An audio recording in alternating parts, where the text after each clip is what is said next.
Adveshta sarvabhutanam maitra karuna evacha nirmamo nirahankara samadukha sukha kshami santushtaha satatam yogi atatma dridha nishchayaha mayyarpita mano buddhir yo mad bhakta same priyaha. Translation: those devotees are very dear to me who are free from malice towards all living beings, who are friendly and compassionate. They are free from attachment to possessions and egotism, equipoised in happiness and distress, and ever forgiving.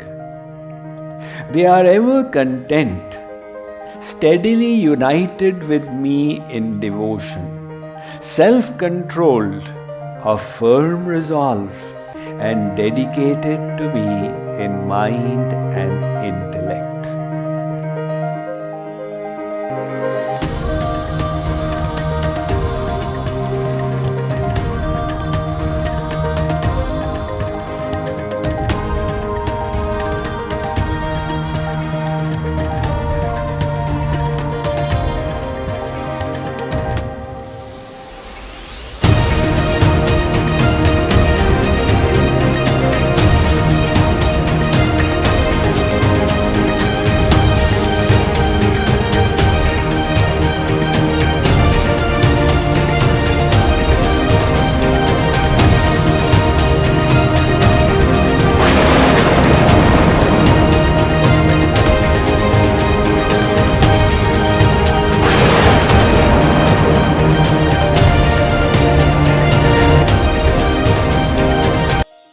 Shree Krishna expresses the qualities of devotees. And this we can measure in ourselves to check our progress. Because the question that comes up is, how far have I got? Now Lord Krishna is giving you these parameters. See to what extent these virtues have fructified in you, and then you can measure how far have we reached and how long do we still have to go. So also the question arises that by psychedelic drugs, etc., can we achieve spiritual progress? Then see these qualities. Do the psychedelic drugs result in the manifestation of these qualities? If they do, it is a spiritual progress. If not, then it's just an illusion. So the first one he says, Adveshta sarvabhutanam, free from malice towards all living beings. A devotee is one who sees all living beings as the divine soul and as little parts of God. So the devotee keeps good sentiments towards everyone. And if we harbor malice, the consequence will be, the malice will be towards others, but it will bespoil our own heart. Even in the world, in America also, earlier on you would carry your check-in would be free. But now you have to pay for that check-in. Every additional bag you have to pay. So this additional baggage inside us in the form of malice. Right? You may have heard of that children's story. One teacher wanted to teach her children the need to free yourself from malice towards others. She said, she got a sack full of potatoes and said, okay, think of how many people you hate in this world. So somebody got a list of 2, somebody got a list of 3, 4. She said, depending on the number of people in your hate list, pick up potatoes from here and write the name of the person you hate on the potato. So they wrote the names of their people they had malice towards. She gave them plastic bags and she said, put these potatoes and carry them with you now for the next 1 week. You will not leave them. If you go into the restroom, the potatoes go with you. Wherever you go, you have to carry them. First, the children thought it's a good game, but after 3 days, the potatoes started putrefying. After 5 days, it was a pretty strong, obnoxious stink. And after 7 days, it had become unbearable. The potato was also looking ugly. And the 7th day, the children thought, end of the potato saga today. The teacher said, just like carrying these potatoes is so obnoxious, likewise, if you carry hatred towards others in your heart, it is equally full of stench. So the devotee realizes, no matter what anybody may have done to me, why should I dirty my heart? If we keep on doing kirtan, he did this to me, she did this to me, then the consequence is that we have allowed that other person to dirty our heart. So it's just a matter of intelligence. Take it as a test. No matter what anybody does, I will not allow them to lower my soul. So the devotee says, free from malice. There's an episode about Mahatma Gandhi. His close associate was Ananda Swami. So Ananda Swami got into a quarrel with the cook Reva Shankar. And Reva Shankar, because he was doing menial work there. So Anand Swami, out of his being furious, he slapped the cook. And Mahatma Gandhi came to know. Mahatma Gandhi said, if the cook was bigger and stronger than you, would you have slapped him? You just taken advantage of the fact that he is a menial worker. Go and apologize to him. And if you cannot have the humility to apologize, then you are not qualified to stay with me. You can leave. This is the nature of saints. So first he said, Adveshta sarva bhutanam. Then he says, Maitra karuna evacha. A devotee is one who harbors compassion and kindness towards all. By nature, that devotee is friendly and helpful towards all others. This is a basic human quality of being friendly and helpful. The anthropologist Margaret Mead, she was asked that you have studied fossils in the earth's crust around the world. How do you determine if there was a civilization that existed in a certain place or if it was a barbaric society? She said, I always check for broken femur bones. The femur is the thigh bone. If I find in the fossils there was a femur that was broken and then healed, I understand it was a civilized society.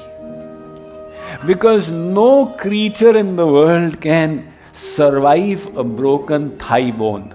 The moment the thigh bone breaks, they are crippled. They cannot visit the water place. They cannot find food for themselves. They just remain there as prey for the scavengers. But the fact that the femur healed means somebody stopped by, somebody nurtured that person, carried the person to safety and enabled the healing. So the sign of civilization is a little bit of helpful nature towards the others, that manifests more as the heart gets purified. To be courteous and polite is again a basic human nature. Maharana Pratap was a great warrior king, Rajput king. He was walking in his kingdom. He was the one who kept away the invaders for 17 years, the Mughal invaders, until he finally lost. So he was walking in his kingdom when a beggar folded his hands and did namaste. So Maharana Pratap also folded his hands and bowed his head and did namaste to the beggar. His secretary asked him, "You are bowing down before a beggar?" Maharana Pratap said, "I don't want people to think that I don't even possess the courtesy that a beggar possesses. If he can bow down before me, I should have at least that much of courtesy myself." So to be courteous and kind towards everyone. And the saintly nature goes even beyond that. Maharana Pratap was a warrior king. A saint was Ekanath. Look at his kindness towards a donkey. So he was going for pilgrimage to Rameshwaram. Rameshwaram is at the southernmost tip of India. And there's a tradition that when you go to Rameshwaram to have darshan of Lord Shiv in the form of the Shivling, you carry Yamuna water. Now Yamuna is a river in North India. So he had got the Yamuna water and he was walking all the way. In those days there was no Coromandel Express, etc. Close to Rameshwaram. It was a desert sand. And he found a donkey dying there of thirst. So Sant Ekanath said, "Now what should I do? I have water that can save the donkey's life. It was meant for Lord Shiv. So should I continue and give it to Lord Shiv? Or should I give it to the donkey?" So he said, "Lord Shiv resides in the donkey as well. Let me just offer it to the donkey and Lord Shiv will receive it." So he had traveled such a long way, but he offered the whole water to the donkey and then went to Rameshwar Bhagavan. So Shree Krishna says the sign of a devotee is that softness of the heart, maitra, friendly and compassionate nature. And then he says nirmamo. Nirmamo means freedom from attachment. Attachment is such a clinging thing of the mind that it robs you of all your freedom. It may be attachment in relationships, and the consequence of attachment, along with attachment comes the desire to control. Along with that comes expectations. So where there's attachment, now you have expectations. That person should behave like this, should not behave like this. I sent 4 WhatsApp messages, I did not even get one in return. So all these expectations have started. So that is why detachment frees up our own mind. It's just the willingness to release your mind from lower things so you can enable it to soar high. It's a contradiction. You are attaching for happiness, but it is preventing yourself from reaching higher goals. And that is why detachment in relationships, detachment from material goals. We try our best. It doesn't happen. It doesn't happen. Never mind, we will move on. But moment attachment happens, then the tension begins. Detachment from circumstances in life. Some people keep rotating the circumstances in their mind. This happened, why did it happen? So life is meant to be lived, not to be analyzed all the time. Otherwise, paralysis by analysis. An experience is over, finished, done. As the English poet has said, the past is over, finished, done, cast its phantom arms away.